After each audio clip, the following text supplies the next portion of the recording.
Let's talk about prospects. We're going to be taking a look at Bob McKenzie's mock draft.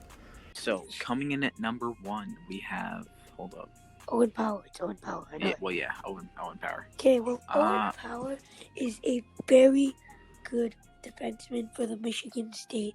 Offensively, like he's an elite offensive But he has some very defenseman. good defensive abilities. Yeah, and he's pretty big, like over 6 feet, and a good physical defenseman.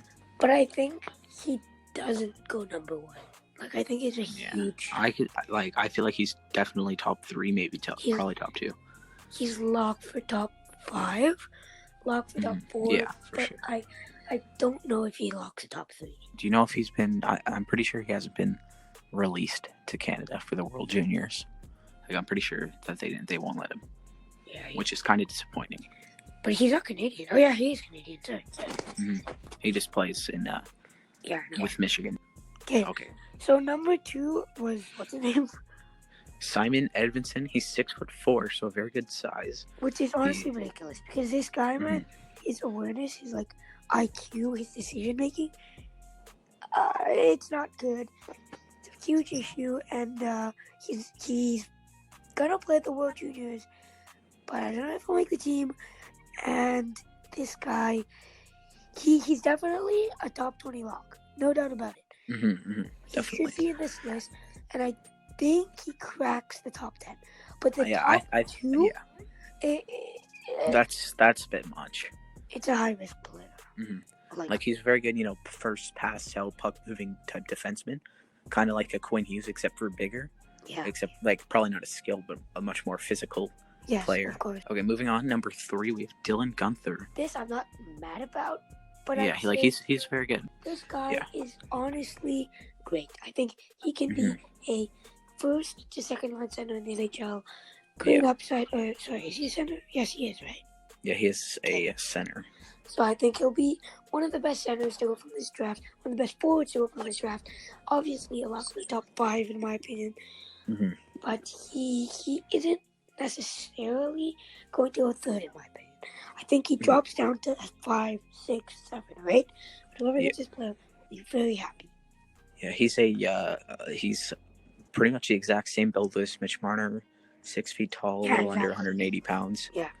Very good, playmaker. So but he did score almost 30 goals last year in the WHL. Yeah. Okay, so moving on to the 4th pick. And it is Matthew, another University of Michigan. Yes. NCAA player. This guy is a stud. He is a lock for the top. Well, we keep saying lock for top 5, top 10, but I think I'd say he's definitely top 10. Yeah, this guy is so good. He is such a great center, good two-way guy. Very good two-way. Yeah, I think Bob McKenzie. This one, good job, Bob McKenzie. Yeah, maybe a little bit high, but there's still, it's a very wide open draft, and I could see him going for probably. But really, in my opinion, it really depends who's picking. If you really need a forward, go for a forward.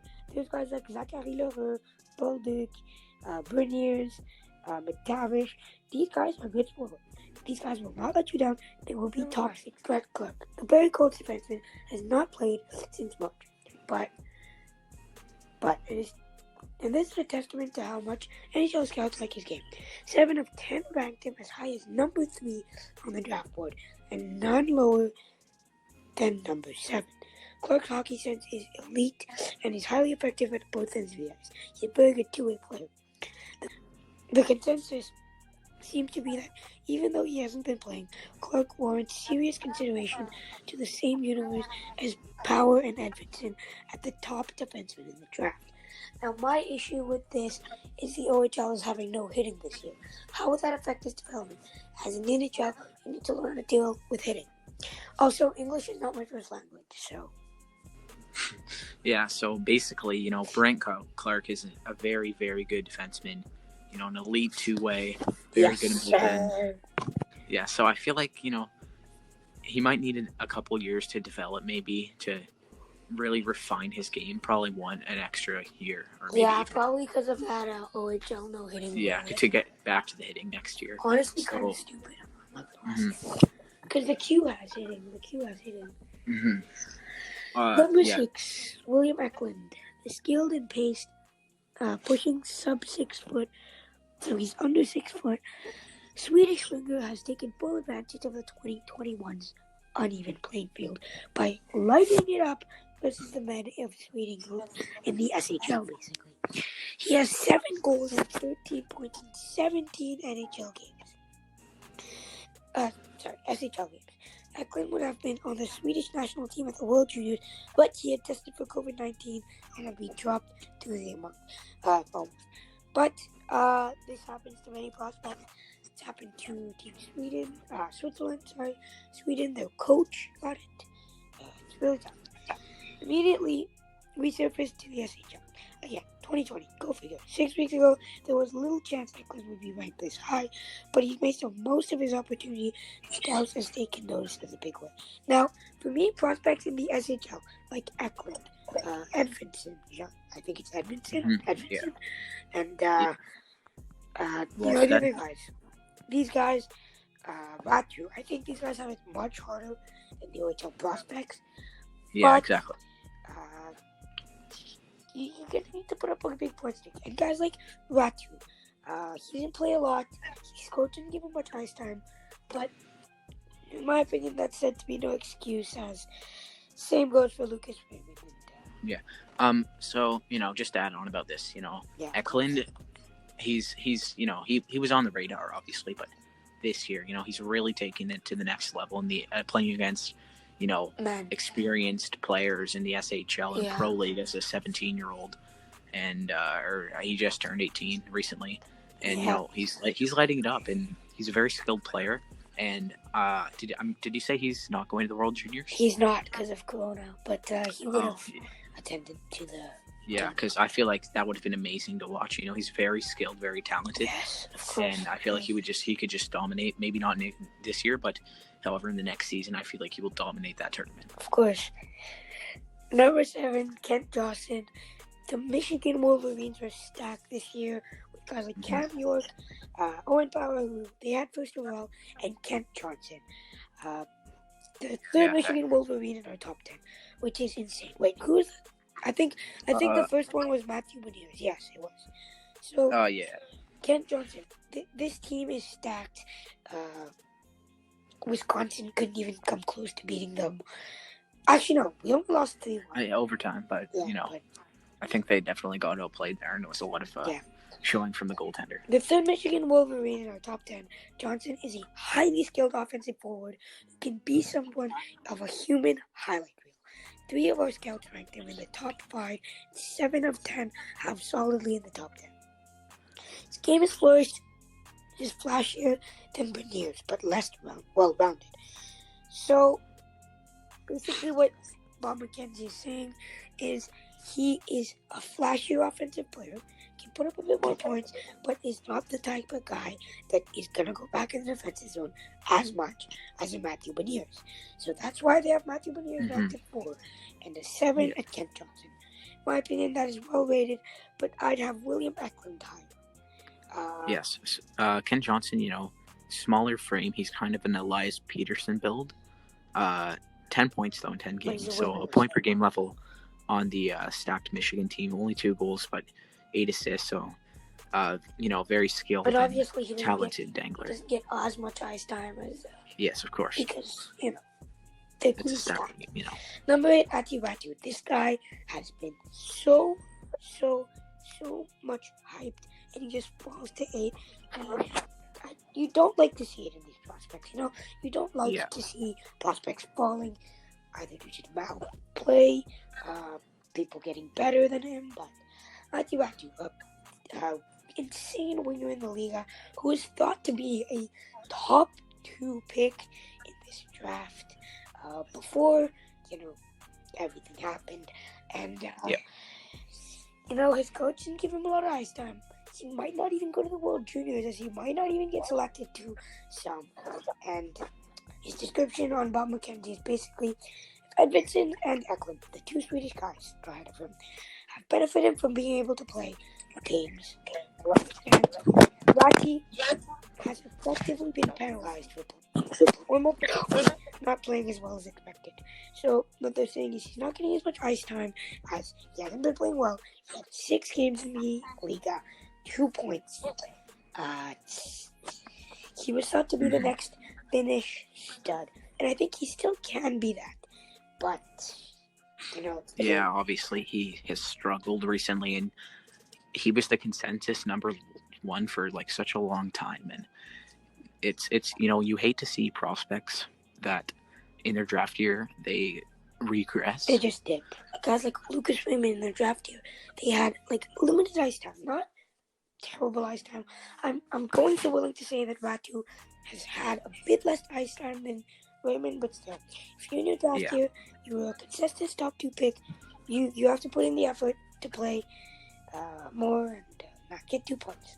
Number 9, Mason McTavish. Now, this is a hot take in my opinion. McTavish he's a great sniper. He is a shoot-first guy. He had 27 goals in 57 OHL games. In his draft, -1, mind you. He is very good, but his defensive game needs help, in my opinion. He's a big, gritty guy. A guy that can play on the power play, finishes very well, but I think, in my opinion, should not be number 9. His well-rounded game, it's not as good, but definitely a good power play quarterback. Yeah. So McTavish, he's a center, but in the defensive zone, it's hard to watch.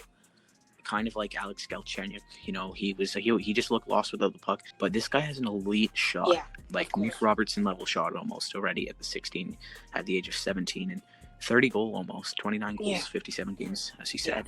And he's really good at creating space. But you have this guy above Luke Hughes and just a bunch of other prospects that are definitely better than him, in my opinion. Yeah, but also me and Habs 16, both of us scouted this guy a bit, and we came to the conclusion that he's great, but in the defensive zone, he's got some work to do, Number 10, Luke Hughes. Now, to me, this is ridiculous.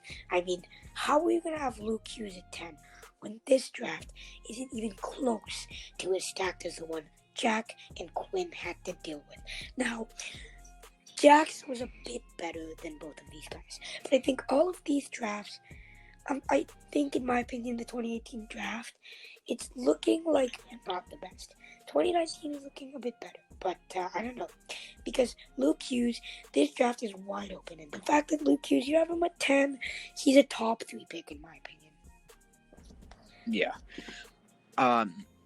So I'm top 3, maybe not, but definitely top 5, in my opinion. Yeah. And obviously, he's been gifted with a 6'2", 176 pounds, Unlike still growing. Obviously, Jack is very small and Quinn is small, but Luke is definitely bigger than them, obviously. 7 points, 13 games so far in the USHL. So decent numbers, 1 goal. What I find a bit ridiculous about Bob Mckenzie is that you see Quinn drop to 7, right? And you see how much of a steal that is. Of course, I'm a Habs fan. I'd love to have Quinn Hughes on our roster, and to know that was possible, it disappoints me. But I love JK, obviously. But Luke Hughes, though, obviously, he, unlike his brothers, he is big, of course, as we mentioned, so that might help his development faster, and he can be a very good two-way defenseman in the NHL. Yes, and this might be a rumor, but it's heard to be said that Jack and Quinn both agreed on that Luke is better than them both. To me, I have this feeling that Luke is going to be 11. Yeah. Chaz Lucius. Number 11 is the distinct threat to displace someone at the number in the top 10. I think, because some of these guys I haven't scouted. This guy is kind of one of them. There's a lot of the few that I did. A lot of them I did. But Chaz Lucius, not a guy I scouted a lot. So, number 11. According to Bob Mckenzie, he has a distinct threat to displace someone in the top 10. So he thinks he can overtake someone in the top 10 potentially. In the U.S., U18 forward is a dynamic scorer who led us the U.S. to U17 program in goals last year. He hasn't played this season, but that's not the pandemic related. He's reportedly back skating now, but has been hampered by lingering knee issues that scouts want to see resolved. Because obviously, even if you, it's not your fault, you have injuries, but that's gonna attack your draft stock because. Yeah, for sure. So it's a problem. Hopefully he can get better because you also hate to get injured. The draft here, as we saw with Henrik Lapierre, he can be a big steal, but his concussion injuries just not what you want to see. Yeah. So he's 6 foot, 172 pounds, so decent size, for a center. A point a game last year, 31 goals, so a ton of goals for him. Very good. He's got elite puck handling skills and is very good in tight spaces and areas, and can create good scoring chances. Yes, so very good player. A good pick, and I think he can be a top 6 forward. I think all the guys in this list are top 6 guys. It doesn't seem like there's a number, a clearly elite forward, but there's a lot of good top 6 potentials. Yes, exactly. Yeah. Maybe guys like Bernier, maybe guys like Gunther, but that's really all I have that can be. Yeah, we're still very far away from the draft. So. Yes, exactly. So we can see them develop more and better. Do you have number 12? Because I don't have it. Yeah, it's Fabian Lysell. I'm not really sure how to say it, so I'm just going to pick out some key points from the article. And actually, no, it doesn't show anything for him. Okay, so I'll just read his stats off here. So he had 13. He has 13 points in the SHL right now in 11 games, 3 goals, 10 assists. So very good statistics. Yeah. Oh, he's playing in the under 20 actually. Oh, but Allsvenskan. Yeah. So 5'11", 172 pounds. So a little bit small, but he's still got time to grow. Well, he's not very small. Gifted offensive player. Very gifted offensive player with a deft touch and around the net, plus a quick strike capability, excellent awareness of how to take advantage of opportunities, is elusive. So a very small, shifty player, it seems like. Yes, kind of like a Mitch Marner, a Cole Caulfield. Yeah. Turcotte. Yeah, all those guys. 13 is Daniel Chayka of the Guelph Storm in the OHL. Oh, yes. This guy is, I don't know. He's okay, but he's an excellent skater who uses his great advantage in all areas. Smart and competitive, Jacob plays with a great confidence along with a high level of skill and tactical play. He plays for the Guelph Storm, the OHL, and that's another thing.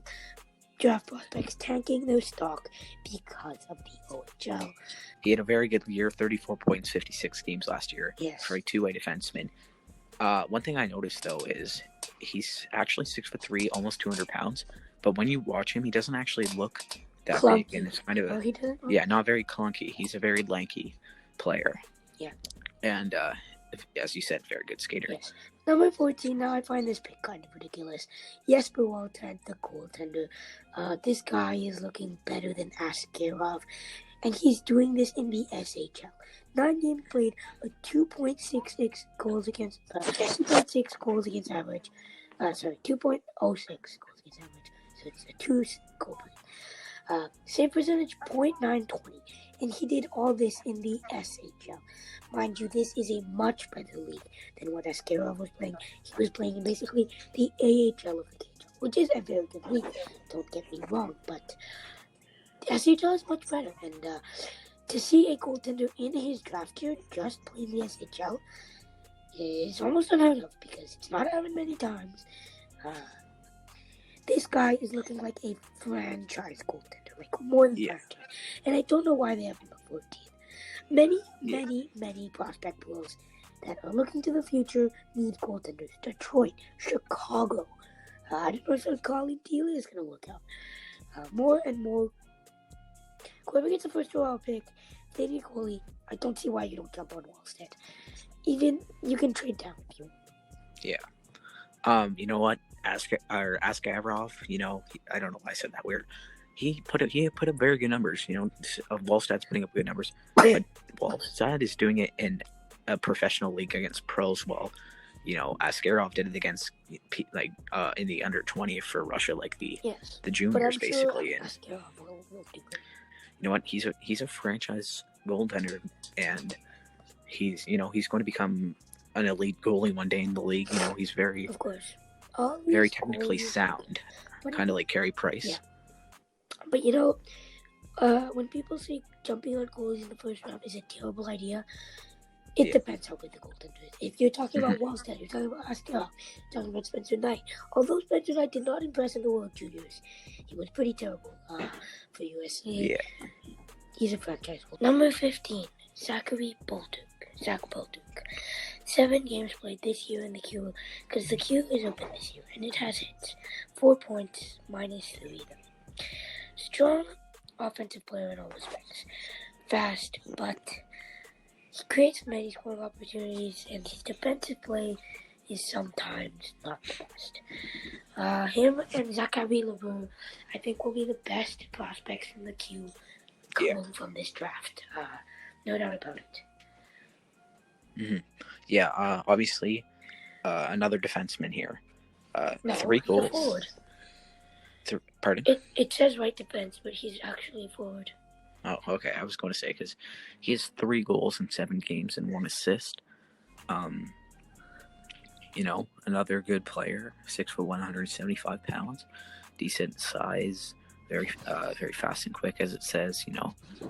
So good in the offensive zone, basically. Number 16, we're almost done. Oscar Olesen. Now, this guy's a huge wild card, in my opinion. Very confident, excellent puck skills, agile, but in my opinion, this guy, he needs, I don't know, he's a big wild card. Some people have him like top 10, some people have him at bottom. Kind of like a Noel Gunler. Exactly. That's what I think on him. I didn't scout him very much, unfortunately. Yeah. But this next guy I have, Carson Lambos. Now, this guy, this is just a disrespect. Exactly. In our opinions, we love Lambos. He's the best. In our opinions, he's better than Clark. Left defense, WHL, and this year the WHL will also have hitting. So, not gonna lose anything on that. And then, in our opinion, he's so good. Great puck skills. Very good skater under pressure, and it's insane. We think he can go top 5, and people have him at 17. This just shows how wide open this draft class is. Yeah, obviously good size, 6 foot, 200 pounds, and still growing.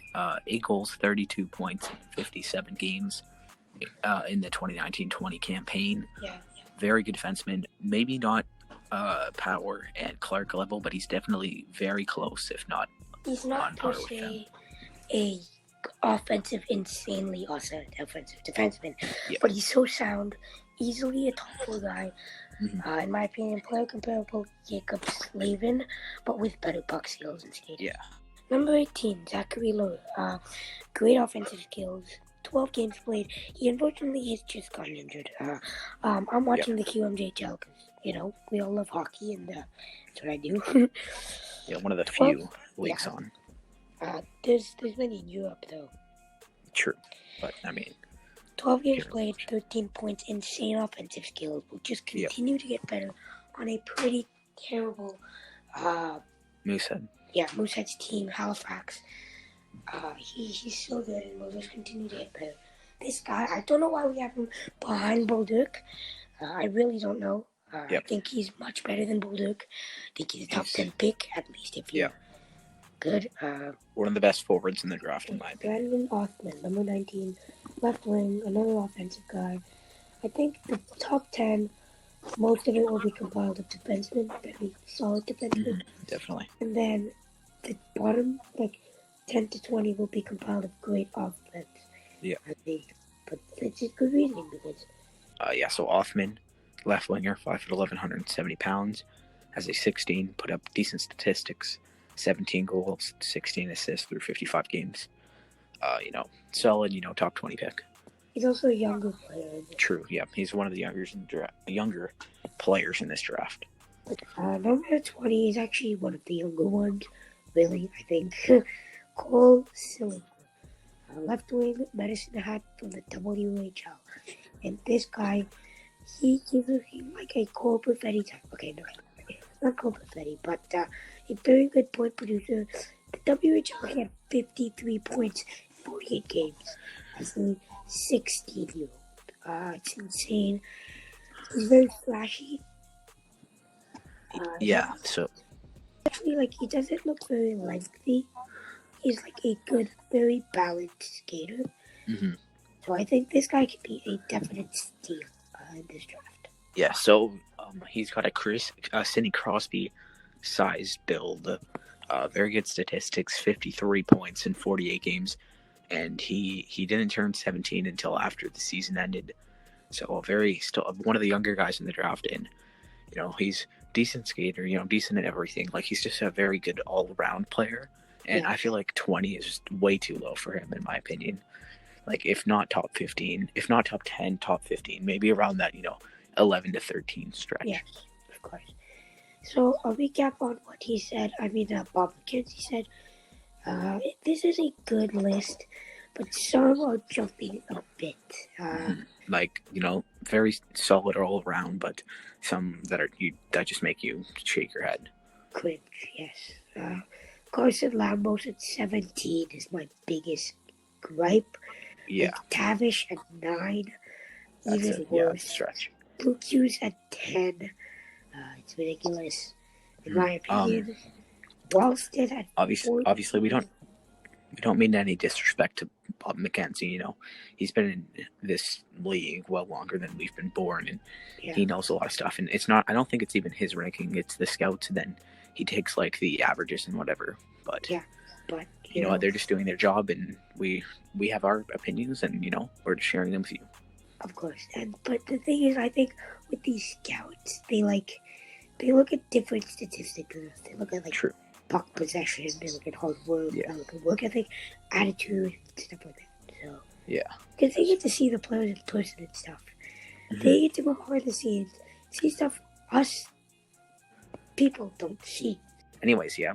So Habs 16, Habs fan highlights. Go check out our channels along with the other people in the member of this group, and we will see you next time. Also, all of the podcasts that me and Habs 16 are gonna do, if you see our name for the title, it's probably something with prospects because we're the guys that scout